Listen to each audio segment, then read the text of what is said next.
Thank y'all for tuning in to the No Rules podcast. I'm Aaron Hilton, as always, joined by my main man, Malik Smith. 2 weeks in a row, Malik. What it do? We done made it. What it We do? did it. Well, I mean, I'm good over here, man. I'm good. It feels good to be back. It feels good to be, talking to my main man again. We told y'all we were gonna try and make this more regular, so that's what we're doing. Malik, let's just jump right into it, man. So the first thing we want to talk about, obviously, is the Super Bowl. Just happened yesterday. For we were recording this on a Monday. It got ugly really quick, Malik. What was your first thoughts, I guess, during and right after the Super Bowl? Definitely the worst game to have money on the Chiefs this season in their entire run, really. Just an absolutely brutal game. To be honest, I actually didn't bet the game before the game started. I bet the game when they went down, I want to say 14. And I think immediately after I bet Mahomes to win Super Bowl MVP live, he threw an interception. So I was like, That was the pick six, the one that to the white boy. Indeed. Got it. Indeed. Heard. Heard.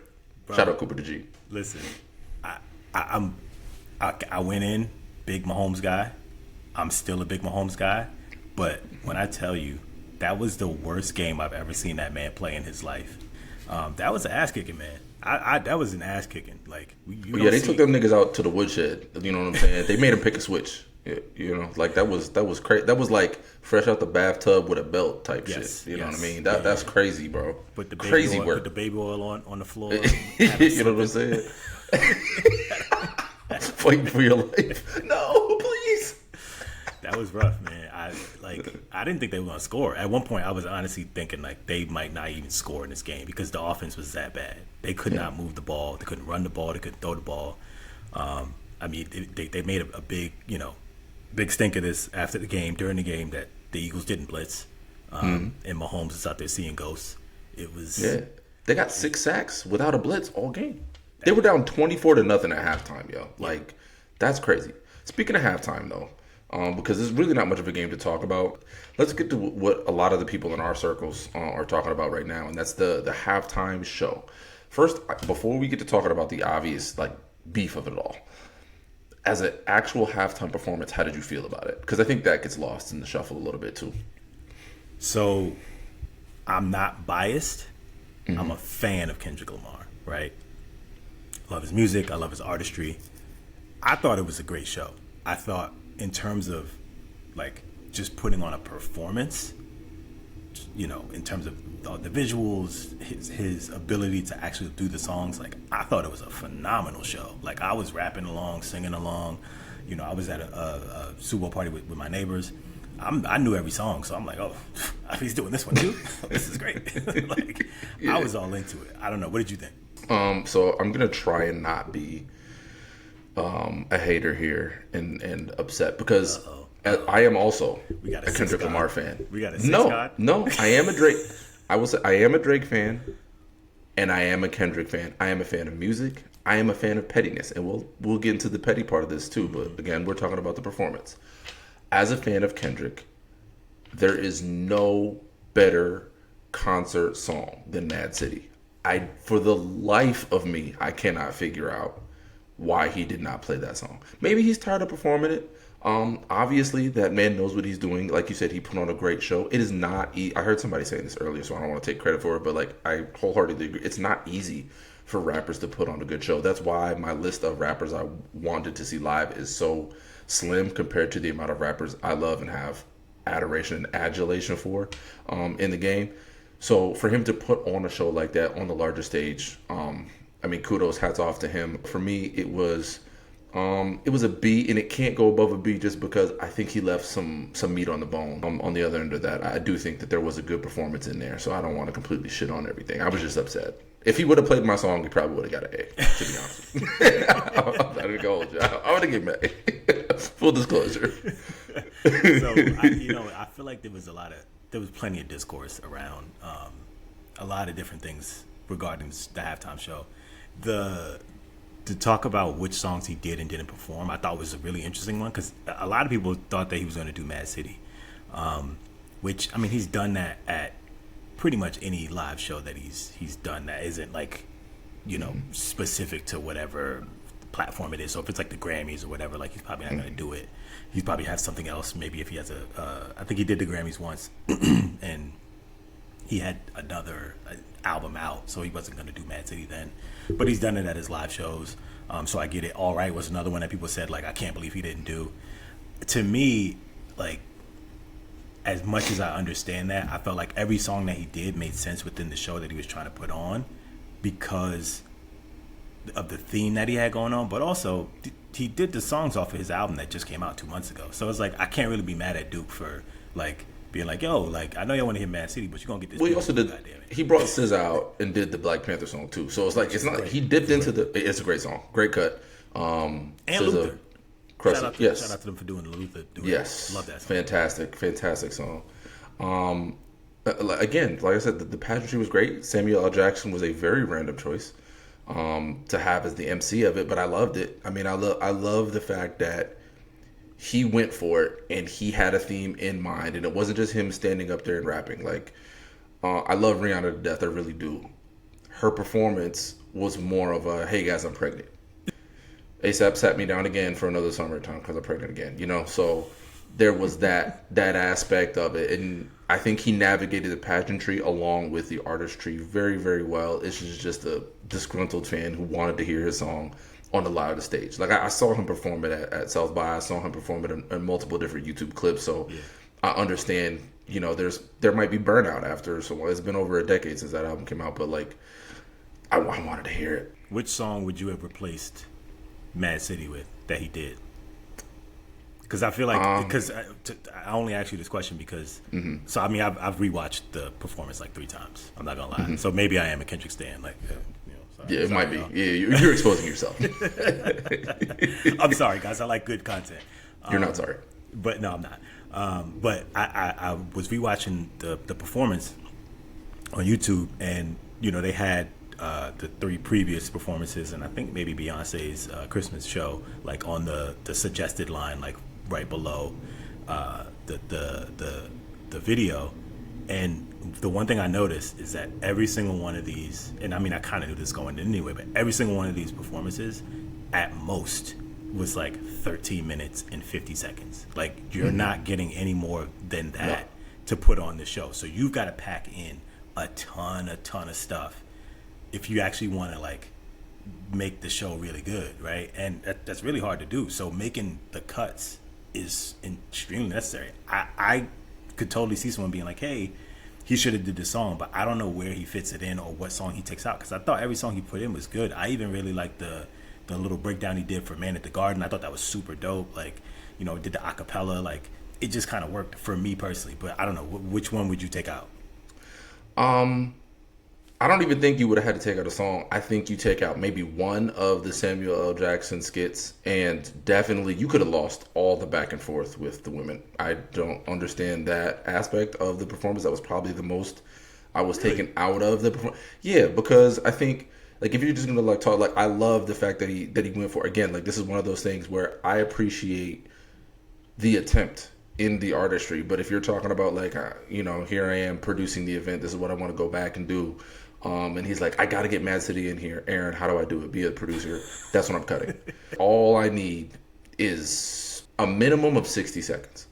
I need 60 seconds, maybe even 45 seconds. Because just like you heard with the snippets of, you know, of the diss track, that gets the crowd hyped. Like, and that's what I want to set the stage with. So you can come out to whatever, however you want to come out. You don't have to do the whole Pyrus and Crips part, because he probably had to blur that out anyway, because that's gang stuff. But I think it could have been like a nice drop in between, like to transitioning from one song to the next. Now, I've only watched the halftime one time in the moment. I've never rewatched a halftime show. I think that's not true. I rewatched the Beyonce one time because shout out to our girl, fellow Hamptonian, Kira Harper. Yes. When she was in the Beyonce halftime performance, the one where she brought Bruno out, that was a moment. Because I was like, I don't know if any of her, like, I knew of her. We hung out in the same circles. I'm sure she does not remember who I am. type of thing. Definitely But not I now. knew, that's not how it happened. But like I knew of her enough that I was like, I just had so much pride, and I had no idea it was happening. Yeah. But it was like one of the immediately when I saw her, because I think she was like one of the first people in the line too when they came out and they was doing formation, and I'm like, Yeah. hold up, what? They killed it too.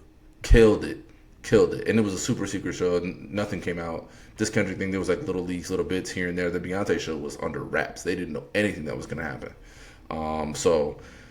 But no, I just wanted to hear it. I'm sad that I didn't get a chance to hear it. But now, if we go to the diss track of it all, what should Drake be feeling right now? Honestly, So it's funny that you said you would have taken out the banter with the women, because I think that setup like was necessary to sort of play on the whole, oh, is he gonna do it? Is he not gonna do it? Oh, he might not. Which is kind of weird to me that people even thought that he wouldn't do it. It's like, you think he's not gonna do the song that was like #1 on the charts and won him 5 Grammys? Like, even if it didn't go #1 and even if it didn't win 5 Grammys, he was gonna dance on that man's grave regardless. So, 100%. I think Drake probably is trying to stay away from all televisions. I mean, he's down under, so he timing was in his favor.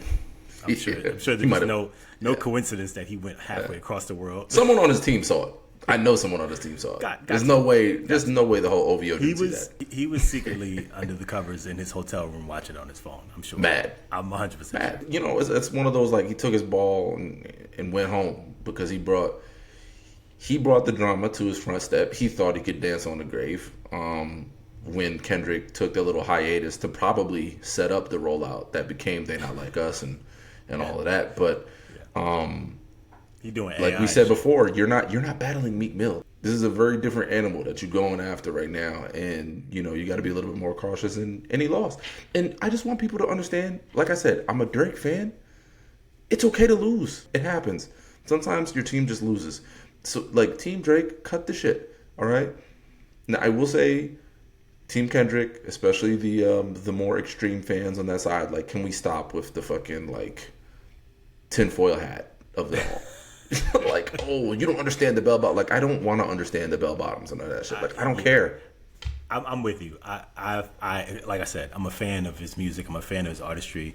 I think people try to ascribe a whole lot of meaning to certain things that probably don't have meaning, or like something that does have meaning, but like they add 10 different things on it. Like, everyone was talking about the chain with the A on it, and they'd be like, oh, that A is a lowercase a, so it means A minor, when in actuality it was just the PG Lang, which is his company.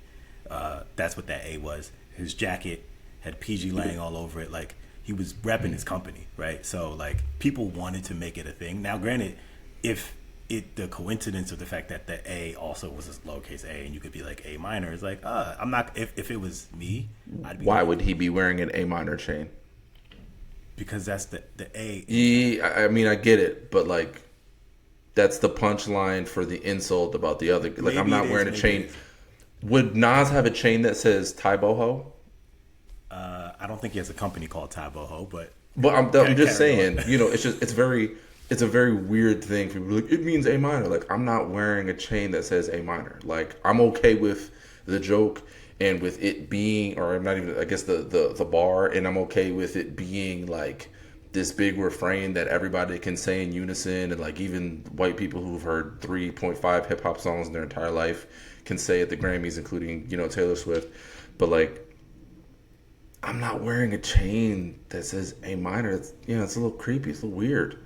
It just leaves it's too actually much. pretty funny. If that was what it meant, that's not what it means. But I think the thing is, because he doesn't come out and be like, oh, actually, it means this, it means that, right? Like, He lets them talk. yeah, people just talk, and I think that a lot of what I've seen in the discourse after the Super Bowl, where you have people who liked it, people who didn't like it. I think it's good that people didn't like the show. Honestly, I think that's good, because it's not supposed to be universally beloved by everyone. For me, it was the smirk. It was the Hey Drake with the smirk. That was it. It was like in real time you saw it, and I was like, I think it's like that particular Say Drake hit like a 50 cal slug to the cranium was my exact post on Facebook, and that's what it was. Thankfully now the beef can be over. I don't need to hear any more diss tracks. I don't need to hear a rebuttal.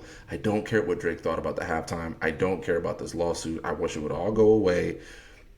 Drake needs to release a summertime slap to make us all forget. Sorry, I think the lawsuit thing is gonna make us never forget. We're never gonna forget that he tried to sue over a rap song. But it's not good. It's not great.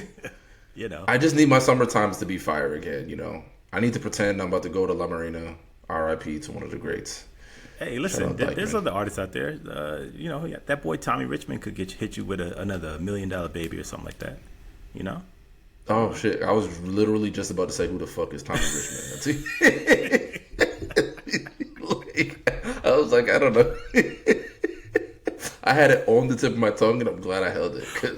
Obviously I said it now, but yeah, I was like, just let him finish the thought and then expose myself. But back to the game, I guess, to put a tight little bow on it, because we've already shit on the Chiefs. Fuck them. They don't deserve any more of our time. Shout out to the Eagles. Jalen Hurts, Super Bowl MVP, his second Super Bowl in 5 seasons, almost 300 total yards of total offense between passing and rushing. He had 3 total touchdowns. Just a masterclass from Hurts. 1 bad interception, but that notwithstanding, great game from him. I heard Ryan Clark say, I think it was on First Take, that he's putting together an early Hall of Fame resume. Not saying he's a Hall of Famer yet, but saying he's putting together a Hall of Fame resume. Exactly. The way your eyebrow just went up, so did mine. Because I can't argue. It's not something I really thought about before I heard him say it. But now that he does mention it, how do you feel about it? Well, first of all, I can't congratulate the entire Eagles team. I will congratulate Saquon Barkley as a Giants fan. Grow up. Hey, man. Hey, listen. I will congratulate Saquon. He deserved it. The Giants deserve to watch that man celebrate after what they did and putting it on Hard Knocks like a bunch of idiots.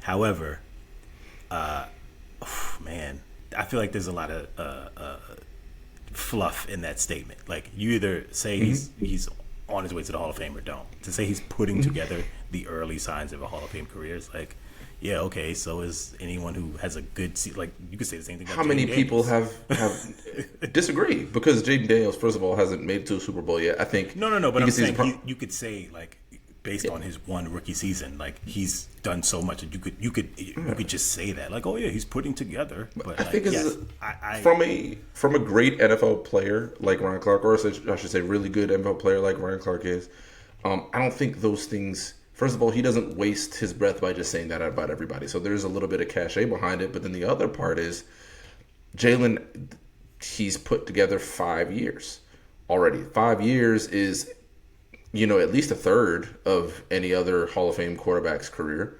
Not everybody's going to play 22 years like Tom Brady. Most quarterbacks are in and out of the league by year 15 at the very least, if that. So even get that far, yeah. Exactly. So it is the first third, we'll call it a first third of his career. Let's say he plays another decade.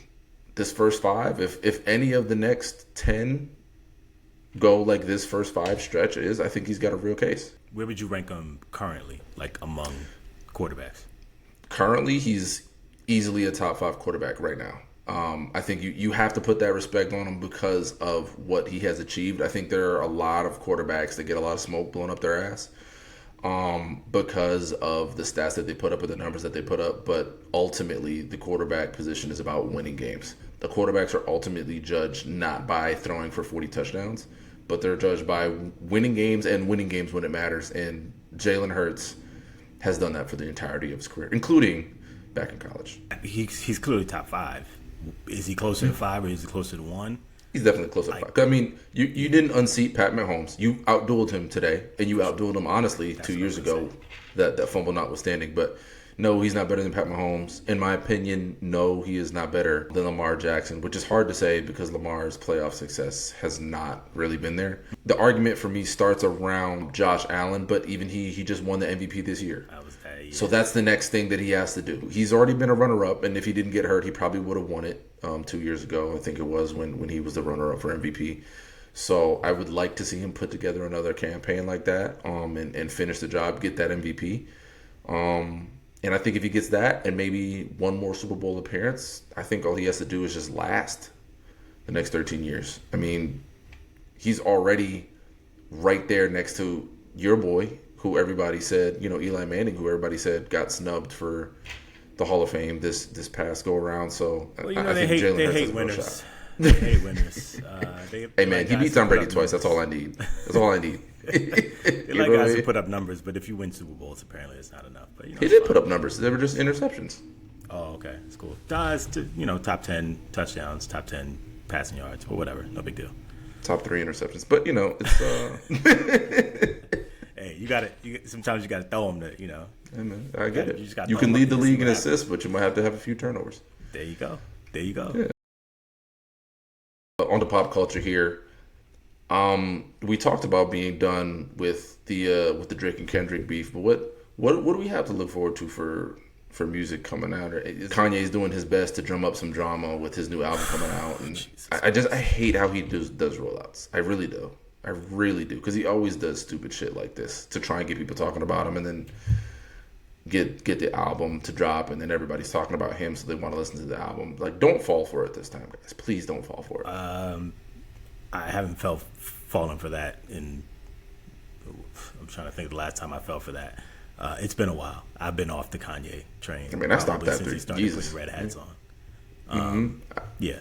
So even him doing a joint album with Ty Dolla $ign twice couldn't get me to listen. I was like, I think I'm okay. Yeah, I honestly didn't even, remember that he did that. That was not something wasn't on the was radar. last year. And I love Ty. I love Ty Dolla $ign, man. Yeah. Free TT.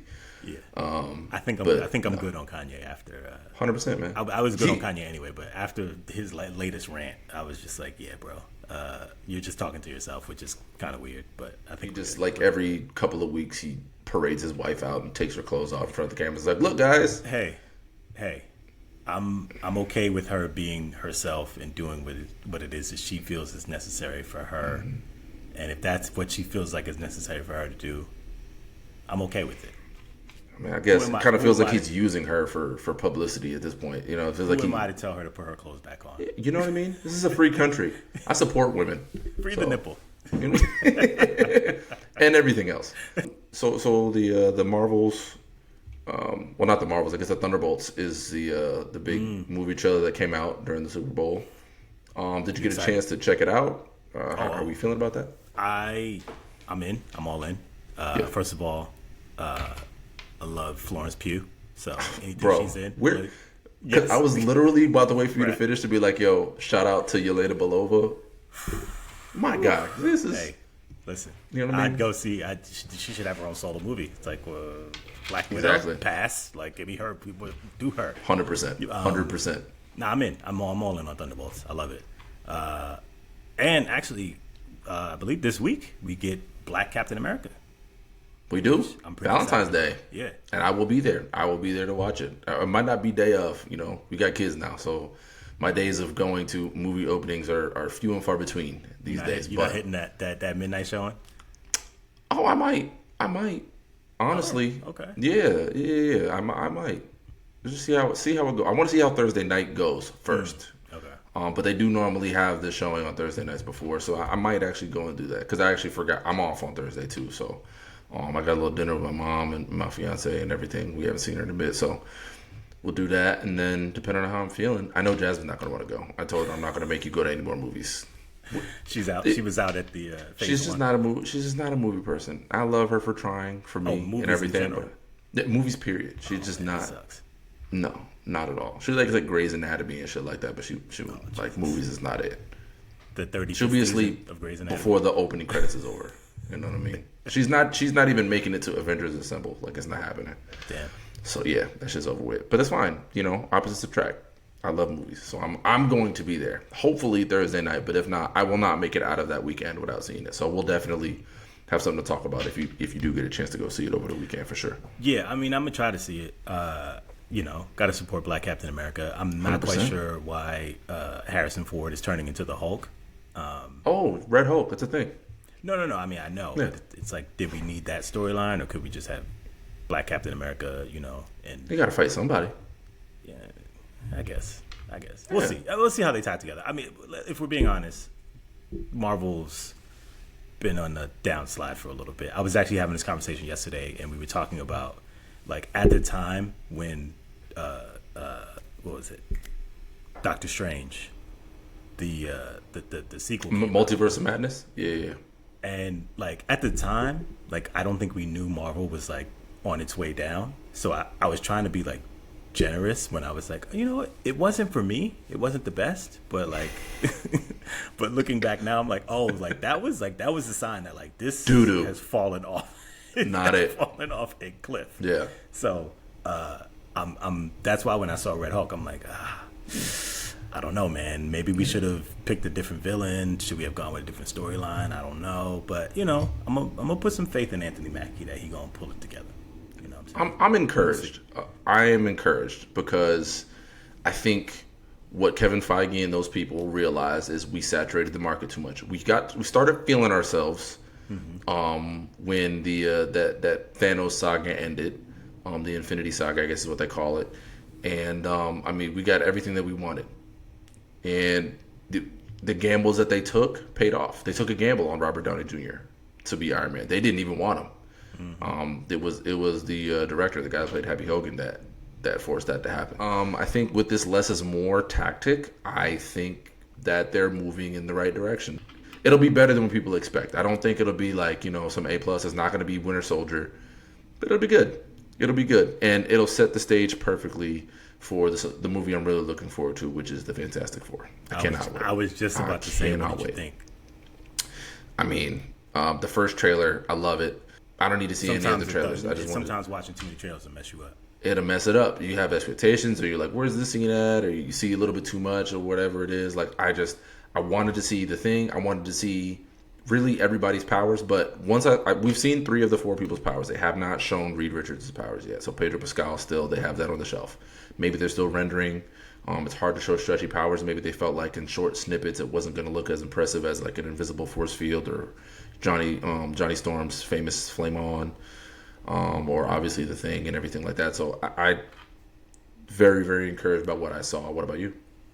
Well, I think the bar is so low for the Fantastic Four movies that literally you could just have a bunch of stick figures out there and it'd probably be better than what we've seen so far. So from that standpoint, I'm like, yeah, go ahead, go for it. Pedro Pascal can do no wrong.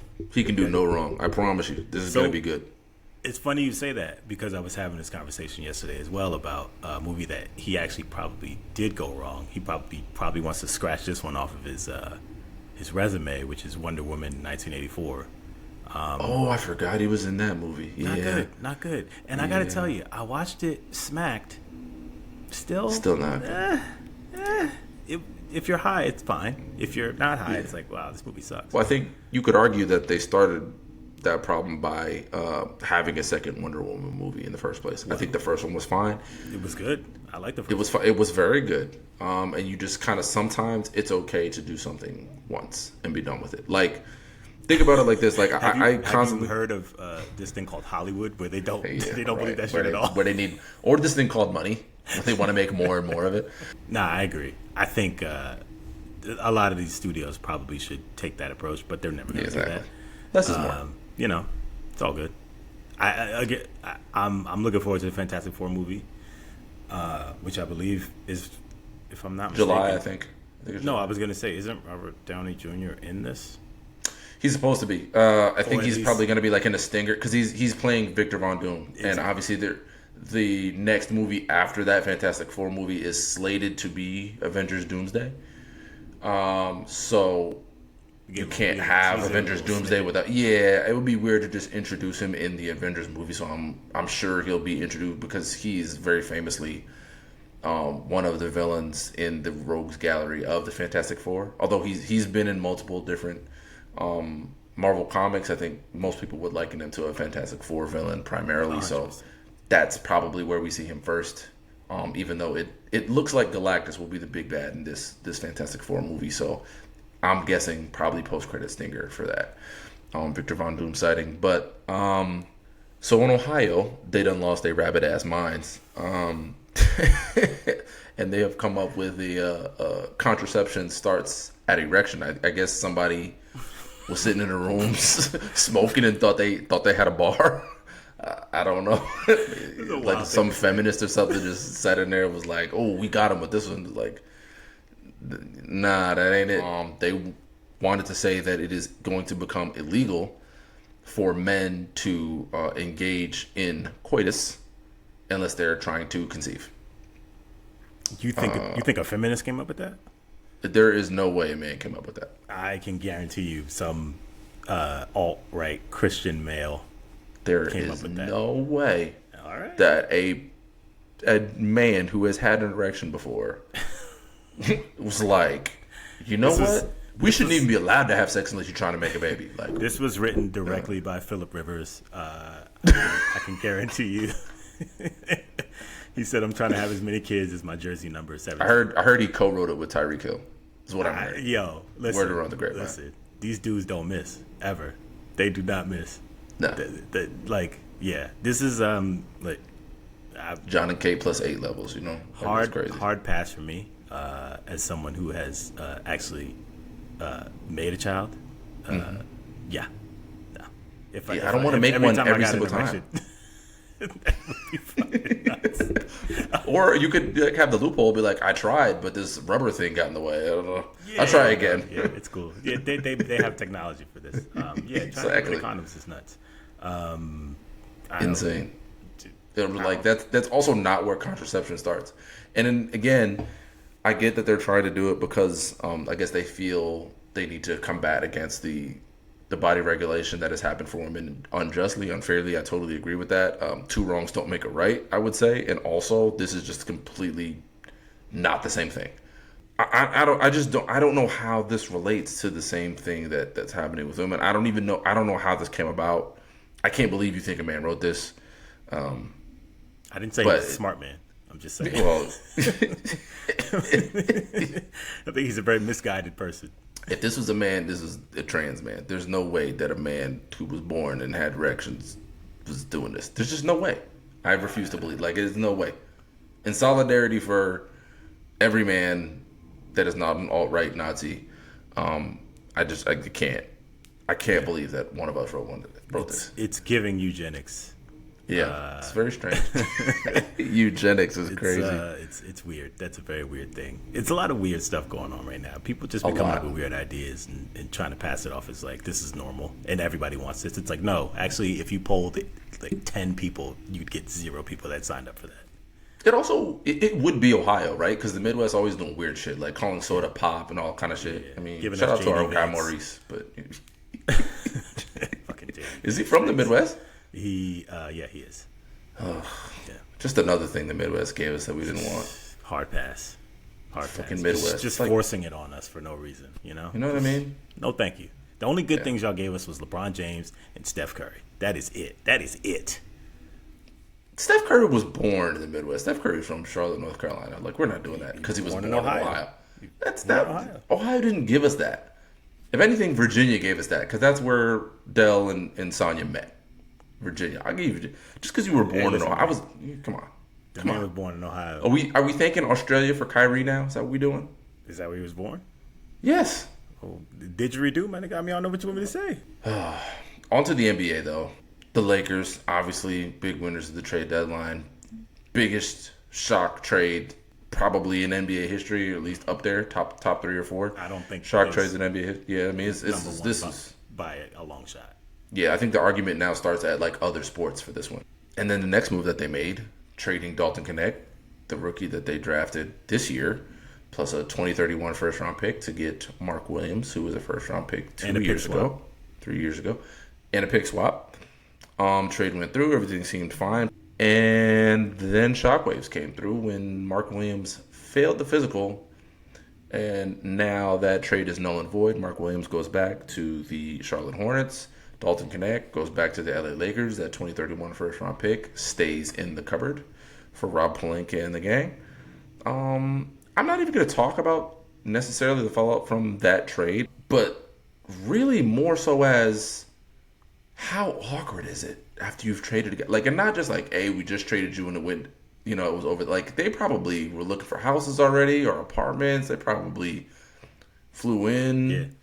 Like Dalton probably heard this shit like at a hotel in Charlotte. Was like, wait, so now I got to go back. Yeah, when Shams tweeted that the trade was happening, or whoever, I don't actually remember who broke the story, but whoever broke the story, I think within like 5 minutes, Mark Williams had like a purple heart and a yellow heart on Twitter.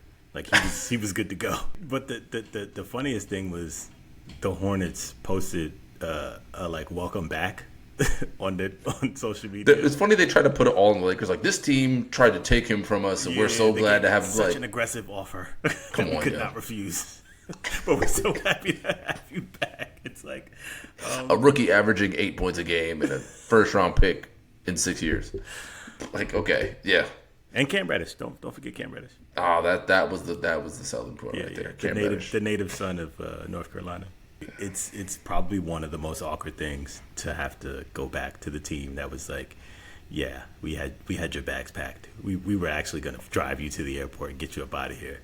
Right. It's like, what if Luka really did weigh 270 pounds, right? Like, you make the trade and Anthony Davis is gone, and then he comes in and is like, damn, you really are 270, huh? Get your ass back to Dallas. Jesus. Like, I'm trying to think, like, what this would be like, right? Like, it's like, I don't know, like, you break up with your girl, and then all of a sudden you realize the grass ain't greener. You got to be like, kind of like, hey, big head. Within like 3 days. It's got to be within 3 days. But also, it's not even like y'all broke up. It's got to be like you decided to leave. You'd be like, yo. You made a scene in a restaurant. You know what I mean? Done. I'm going back. I'm going to Keisha because Keisha know how to treat me. And then you come back and you be like, so. Keisha got a man. You go to Keisha. It's a Dodge Challenger in the driveway. You're like, fuck. Turns out Keisha is not the one for me. You know what I'm saying? You come with a little flower. Ain't your middle name Keisha?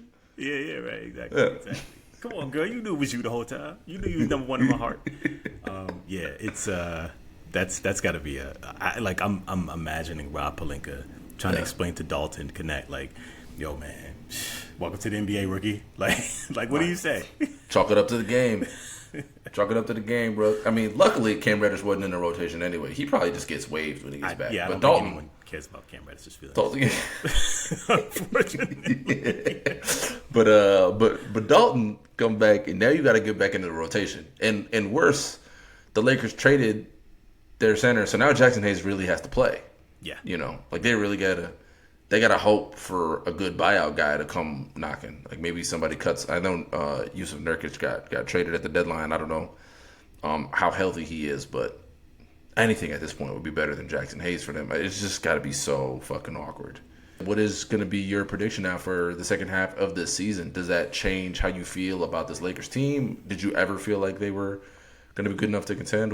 Who do we got coming out of the West and the East? I did think that the Lakers, once they made that trade for Mark Williams, just because of the depth that they would have had at each position, would have been really, really tough to beat. Now that you got Hayes at center and I don't know, Christian Coloco coming off the bench, which I don't know how many minutes he's going to get throughout down the stretch. Hopefully not a lot. Well, you need somebody, right? So it's either him or I don't even know who the other. Put Lucas Fat Ass at center. I mean, you're gonna have probably LeBron playing some small ball five. You're gonna have Dorian Finney-Smith playing some not great options, right? Jared Vanderbilt. Exactly. So, I think they'll be good. Obviously, I mean, at 31-19, I think they're fourth in the West right now. They could probably finish with a top 4 seed because I don't think all the other teams below them are just probably not as good as Luka LeBron combo. But yeah, I probably a second round out maybe, unless they go get really hot in the playoffs. We saw what Luka did last year. We see what he does every year. LeBron looks like he's found the fountain of youth. It took him half the season, but he kind of found the fountain of youth. So they're still scary. I wouldn't want to play that team. I definitely wouldn't want to play that team. The one thing I will say though about the West, I'd say both sides, but the West specifically because it's so stacked. This might be the best finish to the season that we've seen in a really long time. If you look up and down the standings, obviously OKC is basically running away with the rest, right? They're just on another level. SGA on another level. He's winning MVP. I don't even care. Just give it to him right now. He's that good.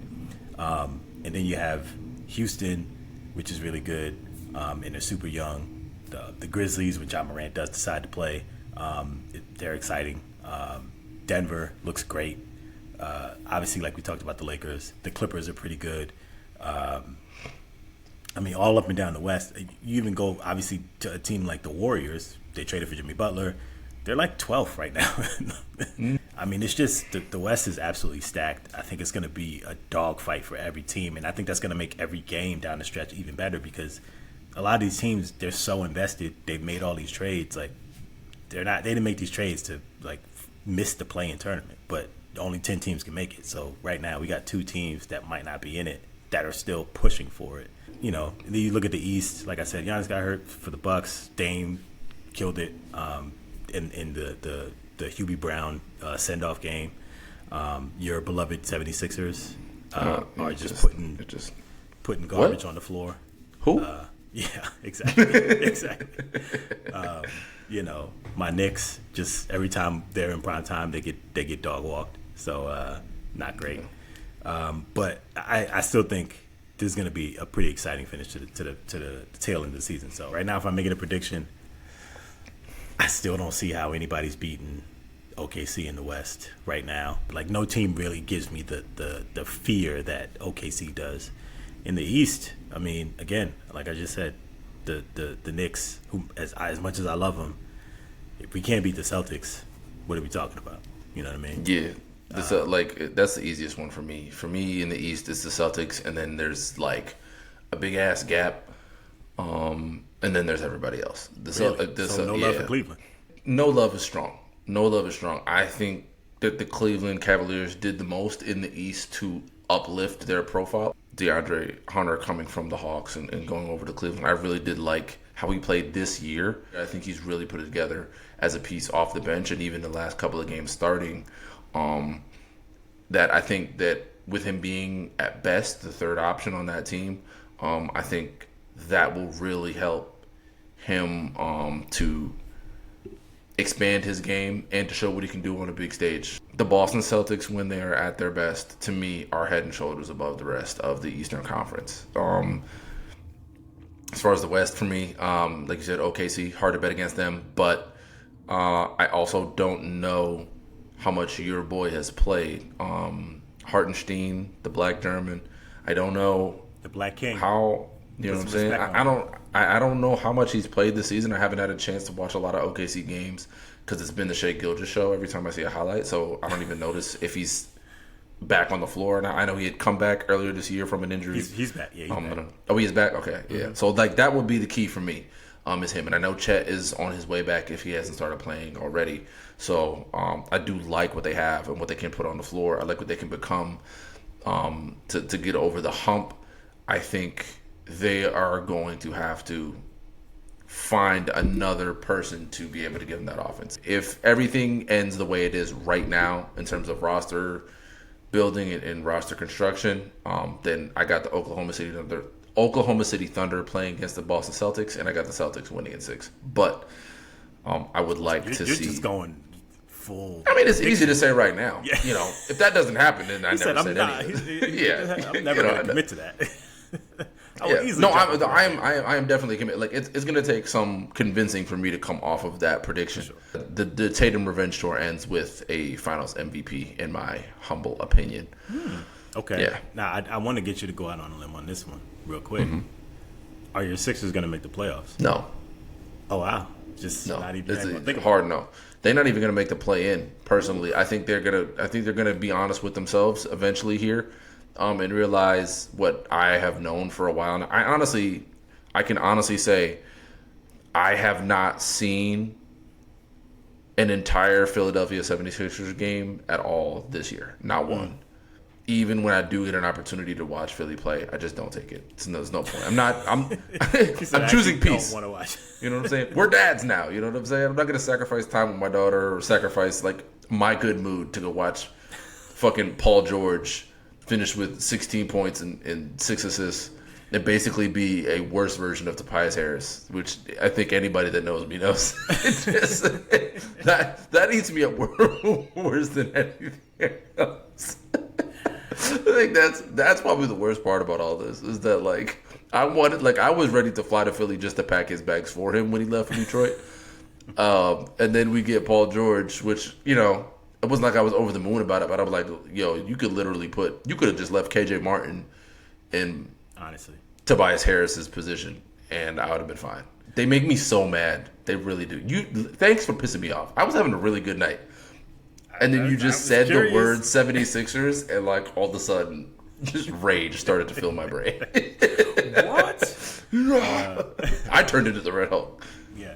Yeah. Well, sucks for you. My team's doing pretty good, so Karl Anthony Towns is softer than cottonelle tissue, so fuck you. well, hey, he's averaging 25 a game. Somebody got to score. He's a true hater. Yeah. I respect it. Stay, you know what I'm saying? Hate. To wrap this up, new segment. I love the name that you came up with on our pre-production. That we'll call the text throughout the day pre-production because we're an official podcast now. So that's how we're gonna do it. Yeah. Dad rules. Sponsored by nobody. Take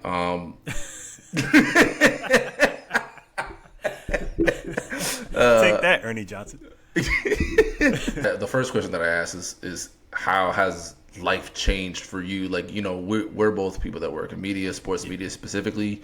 What's been the biggest difference for you in terms of like consuming, you know, media and sports and things like that, like since being a dad? Well, if I'm being honest, I don't even make it through the 7:30 games. Damn. Listen. By You the a end third of the day, quarter body? bruh. Second quarter, halftime. That shit watching Better me, be a brother. blowout. That shit is watching me. Okay, so here's my dad rule for all you dads out there, for all you young dads who think like, oh yeah, it's kids, yeah, sure, easy, I can do it. If you think you can do the kids and other stuff, like you're not going to be able to juggle all of these things. Like your attention span, your brain, like the first 5 to 6 months of being a parent is going to whoop your ass so bad that like your sleep is just going to be all messed up. So now when you try to watch TV, you sit down, you're comfortable, your kid's sleeping like 8 hours a night. You're like, oh, this is great. I have so much time for activities. No, because you're going to sit on that couch, you're going to get comfortable, and you're going to fall asleep. So the dad rule is, hey man, don't reach for that blanket. You know what I'm saying? Sit upright. You just gotta sit upright. You know what I'm saying? Get the most uncomfortable chair that you can. Very uncomfortable. Don't put your feet up. If you put your feet up, you're gonna fall asleep, brother. Okay. 100%. Listen. I'm the master, and I'm stupid. Like it's 8:30 prime time Saturday. Knicks Celtics. I'm like, this is gonna be great. I'm laid up on the couch, blanket on me. I'm just like chilling. 2 pillows behind back of my neck. This is great. Oh, you added the pillows? Bro. You brought the bed to the couch. What did you think was going to happen? I don't know, man. I don't know. Mind you, this is actually really funny because that night, she's sick. She wasn't feeling well. So I'm like, okay, it's cool, chilling. This is actually great for me. I'm like, great, because I really want you talking through this game. Awesome. My wife is sick. Great. Win. So I'm like, okay, cool. I'm about to make me some. I had some frozen bolognese in the freezer. I'm like, I'm gonna heat this up. You know what I'm saying? I'm making me a little pasta bolognese. I'm whipping it up. I'm in the kitchen just going crazy. I'm going nuts. I'm like, this is great. Got me a glass of wine. I'm like, oh, this is a beautiful night. I'm having a little man date. It's a little man date by myself. Naturally, yes. Phenomenal. It's a beautiful day. Bruh, I don't think I made it past the 5-minute mark in the first quarter. I woke up. It's 11:30. I'm like, damn, we lost by like 30 points. It's like a fever dream. What do you found out they lost because you stopped watching? Like they were winning, then you fell asleep. Like, Malik, where are you at? Well, first of all, the thing is, we were down like, I don't know, 15 in the first quarter anyway. So I don't think I even saw them rally at any point. It was just like a complete ass kicking. Then I fell asleep. Then I woke up and our asses were already kicked. It was just like, damn. So yeah, to all my dads out there, man, just if you want to watch that game, don't get comfortable. You know what I'm saying? Yeah. My dad rule is don't even try. Don't even try. Like don't fool yourself into thinking that any part about your life that existed before is going to be the same now. It isn't. I was a person that I went to all the movie premieres. Friday nights were, if I wasn't working a basketball game or a football game or a soccer match on a Friday night, I was going to see a movie. That's how I meditate. Once a week, I like to meditate by like just taking me time. But going to see a movie by myself, hopefully in a relatively empty theater. I always try and choose the late movie, in the hood, deep in the cut. Yeah, I don't want to go to like, I'm not like ducking ducking bullets or anything like that. But it's like I don't want to go to like the AMC at the mall to see the movie theater. You know what I'm saying? Yeah. I'm trying to With see like the high duck school dog. I kids. want to go to the movie theater that got 8 screens. I have not bought a shoe in like 2 years. Not Wow. one. Yeah, not one. The last pair of shoes that I bought, I didn't even buy. My fiance surprised me with some cherry red 11s for Christmas, and that was the last pair of shoes that I ever got. Just Ever. is what it is. Like, Yeah. so finite. Well, I mean, actually, I guess that's not true because there was like 2 or 3 that I bought, but it was because I bought her shoes as well. And like that's the thing for me that I'm setting. Like, yo, if I'm buying myself a new pair of sneakers, she got to get them too. And I am broke. I'm not going to be able to afford to keep doing that. So while I could afford to do that, I did that 2 or 3 times. And since she has, started actually wearing those shoes that I bought, I think she grew out of some of them now. It's like I can't afford it. It's like, oh, I love those pairs of shoes. They look great. I can't afford to get a pair for her, so I'm out. Can't do it. Here's the link to Moody's- the picture to the shoes saying? that you would have gotten. Exactly. You know what I'm saying? I don't even open the sneakers app anymore. It's not even worth the disappointment. Yeah. Well, It just make me want to cry. it's been like that for like 5 years now. The disappointment. It's like, why even bother? It's like, oh Yeah, that was not even mad about missing a draw. I'm like, I don't even enter. Second dad rule: are poop diapers mom diapers? I say yes. This is interesting. I'm gonna let you clear out on this one. So I've told anybody that'll listen, which unfortunately these days is Jasmine, as she is almost forced to. I've said no. I was like, you'll get 30 out of me. I was like, I got about 30 poop diapers, and that's me being nice. Lifetime. Yeah, I was like, yo, I'll change 30 of them, and then you got the rest, right? Because it That's a doesn't. wild number. Right, exactly. But I mean, I was gonna say 25, but I was like, I give you an extra. I get extra 5. I do that extra 5 even free. How generous. I'm a giver, That's why we're engaged. That's why she said yes. Because of my generosity. Because if I would have said 25, she probably wouldn't have said yes. Yeah. But because I said 30, she was like, this guy, he gets it. It's a great dad. I mean, it's just one of those things. I feel like women change poop diapers better. Specifically, my woman changes poop diapers better. She's just so graceful. She's a really good stroke when it comes to wiping, the diaper down. It's like, look, perfect amount of pressure that you get the poop out, but you're not like hurting her or like, causing friction on the skin. She doesn't like squirm around or not upset. It's real sensitive parts down there. So I'm like, you look like you know what you're doing. I don't want to interrupt your flow. This is fantastic. I didn't realize that this was as well thought through as you. It isn't because I changed probably 35 poop diapers in like the You first gave week. him So extra, yeah, extra it 5 was on that. Okay. Yeah, on top. That was just like in the first week. So like it was over with. It was over with pretty quickly, but like I don't hesitate to every time. Even now, like I said, Arya's a year and a half old, and every time I'm changing a poop diaper, I'm like, don't you just want your mom in here to do this for you? Because I want her to understand, that this was supposed to be your mom doing this. Like I'm doing this. We had an agreement. Yeah, we said poop diapers are mom diapers. She agreed to it, and then she rescinded on it. She's a renigger. That's mad funny. Yeah, I should have thought of that. No, unfortunately, our doula told us that Shannon was responsible for everything that goes in the baby, and I was responsible for everything that comes out. And she thought that that was like law. She was just Yeah, she's probably like real clever. Yeah, she was like, oh no, that's like written in law. It's written in stone, and we're never ever gonna do anything other. So I actually got pretty good at changing diapers. Let me tell you, I could probably change diapers with one hand and defuse a bomb with another in the dark. Like I'm pretty I was the swaddle captain. Like that was my thing. Like I had the nurses in the room show me one time, and I swear, Beanie was like a little. She was like a little bean burrito. It was locked. You know what I'm saying? My like my beautiful mind shit. Like it was just going crazy. Yeah. It was like Sherlock Holmes brain. I'm in this motherfucker. Like you give me the blanket. It didn't matter what kind of blanket. You know what I'm saying? It could be a little short cotton blanket. It could be one of those nice long silk blankets or whatever. She had all kind of blankets for days. Monogram, whatever it is. I'm like, I got this. I Wake up crying in the middle of the night, and she doesn't break the swaddle either. It was like the perfect thing. I could swaddle her right now if I wanted to, but she got a sleep. She got a sleep sack now. She didn't upgrade it to a sleep sack. Bro, hey, listen.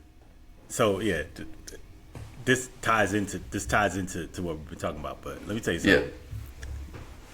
I don't know if this is a dad rule or if this is just an amendment to one of the other dad rules, but once you start realizing like some of the stuff that the kids got and it helps them sleep longer, it's like, oh shit.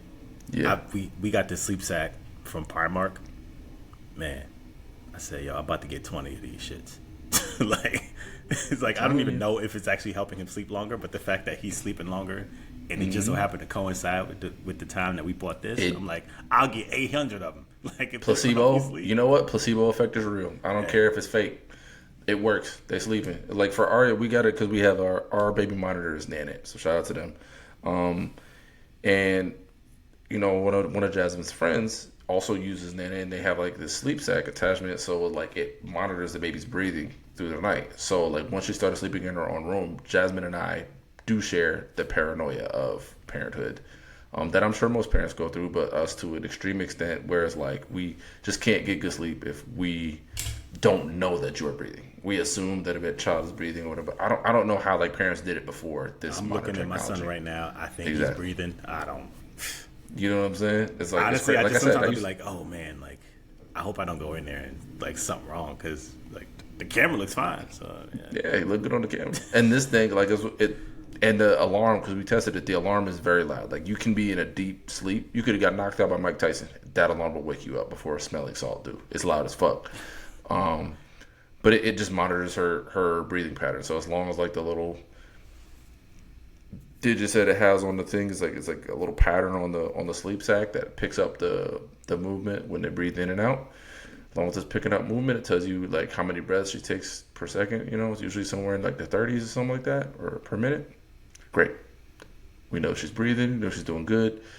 And, you know, at least for now, rather fortunately, my baby is a snorer. You know, she caught a hog. So it's the audio. We can turn it down a little bit, but I always know as long as I hear that beautiful, soft chorus of snoozes in the background, I know that she's doing good. So dad rule, mom diapers, poop diapers are one and the same. I want any of my future dads that's coming in, don't be afraid. Yeah, speak up for yourself. Your truth, King. You know what I'm saying? Yeah. Hold firm, King. You got this. We're the remember, we told you last episode, we are the prize. We the prize. You know what I mean? What's she gonna do? Find another man? she's stuck now. I mean? It's over with. She just had a kid. You guys are together forever. Last dad rule. What's your passy etiquette? How you feel? Like, I mean, Coleman's only 7 months, like you said, so you know you're probably still pretty deep in the passy trenches. But like, how are we doing with that? Is he a passy baby? Yes or no? I mean, I actually feel bad because like when he was in the hospital, they kind of just put the pacifier in his mouth, and I was like, oh, that makes him stop crying. Like, I mean, obviously we know what pacifiers are, but like, I was like, oh, he wasn't even really crying, but he was just like, oh, he seems comfortable with that. So I was like, cool. And then I think we got a little too comfortable. It was just like anytime he made a noise, just like, I'm gonna just give you this, so you just like stop making that noise. But now he just kind of always has it. So yeah, I'm a little worried that he might be one of those kids who like just be having the pacifier and he like a 40-year-old man with the pacifier hanging outside his mouth. Like right now, he be having that. I swear to God. He'll have it like just the side of his mouth like a cigarette. I'm like, nigga, like he about to change oil. Like it's crazy. It's crazy. Did you? Yeah, when you start to have like swag with it, like it becomes an accessory. It's going too far. You know, 7 months or not, we take it that path. So Aria, like we had to turn it into like into a routine where because like she's never really been a big passy baby, but both of mine, I guess I should say all three, but especially the first two of my nephews are very very big passy kids and were. My oldest nephew, obviously, he's 11 now. He does not have a pacifier anymore, but he didn't lose it till he was 3, and that was by force. Currently, I have a nephew. It's about to turn 6. Still passing. So get out of here. I swear to God. So it's one of those things where it's like I didn't want like just from watching those two instances, I was just like, no, I already was like very anti. Making like I didn't want like one thing to be the reason why you stop crying or anything like that. Like I just wanted her to be like, look, it's okay to cry a little bit, and then you know we gotta be able to get past it and do it without having a pacifier or whatever. And unfortunately, all the hard work that Jasmine and I did to make sure she was not very dependent on the passy, not necessarily went out the window because she's still good without it, but she craves it a lot more than I feel like she should because at home she just doesn't have it. But then she'll like go with my mom for like a day or whatever it is, or spend the night over there. And like Mom's just like, my mom, she keeps it clipped. onto her at all times, so she just has access to it that she doesn't have here. Here, it's like literally, like when we say you get the passage just to go to sleep, that's what we mean. And even honestly, sometimes I try and finesse her out of it. Like, I'll be like, I'm just kind of rock you to sleep without the pacifier and see how that works. But as soon as she calls it apps. She says it back. She can't pronounce shit right now, but I love you, boo. Give her some grace. Yeah, I mean, you know, but nah, I just can't. I need it to be done. You know, teeth is coming in and everything like that. I just don't want that to become a major issue. But yeah, I think it's great for kids to be able to have that option. But for me personally, and especially if we have a second kid, like it's just, if we could go the whole time without it, great. But like I don't. Who having a second kid? Jasmine or not? Yeah. Oh, not now. Not down the line. Second kid. I was like, nigga. Oh, you want it done? I mean, I'm asking. Unless erections mean that I have to have a freaking God, child. yeah. Hey man, I feel you. I feel you. I bet the quick callback to that. What if you get a vasectomy? You like in violation of code out there? I don't. That's a good question. It's a very good question. Thank you. I actually hard pass on the vasectomy. I'm not doing hard that. Pass, but I feel like it's been very pushed. The idea of it keeps getting like slowly pushed towards me, and I'm like, yo. Oh, so we're you know, policing basically bodies, yeah. women are the same things. Yeah. Got it. Just policing. Got it. Women are the same because it's that's exactly what Jasmine would be like. It's an outpatient procedure for you. It's super easy. I'm like, I want you to. Some guys go back to work the same day. I'm like, good for them. Right. You know what I'm saying? It's like, listen, Jasmine, I love you. I want to preface it with this. I want you to hear me when I say, fuck no. It's not happening. So you get that shit out your mind. Like, I'm just not doing it. I'm not going. So, yeah. No. Yeah, it's not gonna happen at all. Like there's no chance of it. But yeah, just one more and then that's it. No. But you know, we got some time to make that decision. I would be okay if Aria was our only kid. That's probably the best way for me to be able to put it. Yeah. I would like to have two, just because I really don't want to have an only child. I wanted to have somebody built in to play with. I really don't feel like having to bring her to play dates and stuff all the fucking time. You think the younger child is going to be taking the older child to play dates? No, I just think it's easier when it's like, oh, why go on a play date? You got your little brother here. Why have friends? Yes, sleepovers and shit. Because now you're making me nervous. Friend. Exactly. That lives with us. You can sleep over every night. Yo, that's some black parent shit, yo. It's it. I mean, you're a parent now. It's like it gets you nervous. Like, wait till Coleman starts going to school and coming back with cops and all that shit like that. And then you got to think, like, man, in a couple years, she's going to have, like, real friends and shit. And she's going to want to, like, spend time with those friends outside of school. And that means I got to go there. And then, you know, a few years after that, then she's going to want to, like, sleep over. So now I really got to not only go, but now I have to, like, remember this parent's name. Oh, yeah. And I'm terrible with names. Like, I can remember everything about your story, but, like, names is just not my ministry. I can't remember a name to save my life. So I was like, I got to remember a name. I gotta remember like stuff about this person, and then I gotta also do this while secretly vetting this person to make sure they're not like a serial killer or like a weirdo. You know what I'm saying? So it's just it's dad nerves. That's all it is. It's new dad nerves because every parent goes through it, I'm sure. And when I was a kid, I wasn't worried about like if my friends' parents were creepy. I was like, yo, I just want to go over. Here's the N64, and I want to play. That's actually a really good point. We were probably like we could have just been murdered. 100%. Yeah. I was like, yo, I'm finna go ride my bike to Zach Mazarski's house. Like, I'm not. Maybe I'll call you when I get there. I don't know. You know where I'm going. We didn't have GPS on phones back then. We didn't even have cell phones. We didn't even have cell phones. Yeah, landlines. And if you was on the internet, you couldn't even use that. So, damn. Yeah, you just made me feel old, but go ahead. I mean, we are. Shit. We are what we are, man. Yeah. It's a rough thing that we go through. The life as kids in the 90s, but I wouldn't change it for anything, man. Nah, I wouldn't. Nah. At least we weren't latchkey kids. I was never one of those. Didn't have a key to my house, and then it was like, hey, just walk home after school. It was like my mom was always picking me up. Our family member was. There's some mac and cheese in the cabinet. Yeah, right. Just go I'll home. Be home at 8. No knives. Don't touch nothing sharp. Yeah, I want you showered and in bed 8:30. Like, yeah, that might happen. No, my mom was always home, so Exactly. I kind of actually wish maybe like latchkey Sometimes she Fridays. will, Yeah. You know what I'm saying? Yes. Free Thirsty Thursday. Yeah. Capri Suns for everybody. Yeah. Man, We I lit. see. Man, Yeah. I see. Yeah. Hell yeah. Shout out to the '90s. Fresco. I am very curious to see how this generation of kids, what their like next 5 to 10 years is gonna look like. I don't know. Are they just gonna be talking to fucking AI chatbots and shit? I don't know. That I sounds don't like fucking terrible. know. Yeah, like right now, I just want to pray that they're not having to walk down the street and duck and dodge neo-Nazis here and there and everywhere, man. It's scary out here in these streets, for people that look like us, man. They're getting more and more bold Fuck. with each passing day. Fuck them. Hot mic, you know what I'm saying? Fuck them. For real. Bring that shit over here if you want to. Yeah. Might not make it back. Yeah. But Definitely not during Black History Month. 100%. Say that shit for March 1st, man. You only got a few more days left. They Save gave your us the shortest racism for one. March 1st. You know what I'm saying? Have some decorum. We only asked for 28 days. Yeah. And every other year, 4 years, the 29th. Yeah, that's it. You Leave know? us alone. Fuck off. Nigga. Bottom line is, I think if we learned anything today, is that poop diapers and mom diapers, 100%.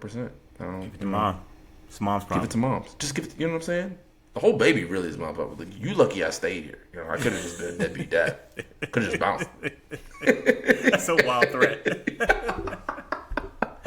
It's a wild. You think I'm gonna leave? I will go get a pack of cigarettes right now and never come back. Do we need milk? Do we need milk?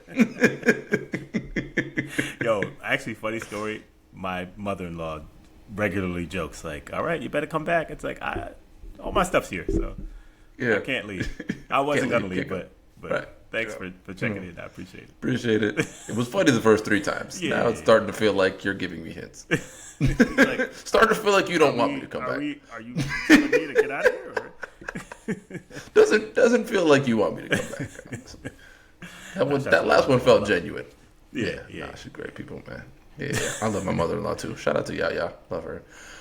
Oh man, but again, like we said, we always appreciate everybody that rock with us, man. Hopefully you listened to the last episode and you back again for this one, and we really, really hope you back again for the next one, because we gonna be back at it again, man. At least one a week. Sometimes we might give you a couple. Sometimes we might, only give you the one, but we definitely gonna give you that real every single week. So we appreciate all y'all for rocking with us here on the No Rules Podcast. Peace.